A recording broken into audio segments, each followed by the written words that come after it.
Good evening সবাইকে। সবাই কি করছো?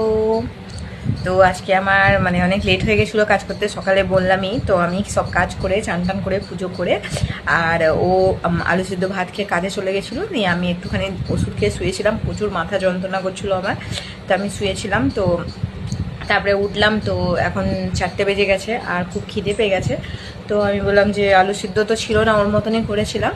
তো আমি এখন নিজের জন্য এই যে আচার, লঙ্কার আচার আর ভাত খেয়ে নিচ্ছি, কারণ আমার এরকম শুকনো শুকনো ভাত লঙ্কার আচার খুবই ভালো লাগে। আর ঝাল ঝাল লঙ্কাটা, এই লঙ্কার আচারটা আমি বাড়িতেই বানিয়েছি আর খুব টেস্টি লাগে ঝাল ঝাল খেতে। তো আমার তো খেতে খুব ভালো লাগে। আর এখন তো সবাই চা খাচ্ছে, কিন্তু আমি ভাত খাচ্ছি। কি করব, লেট হয়ে গেছে।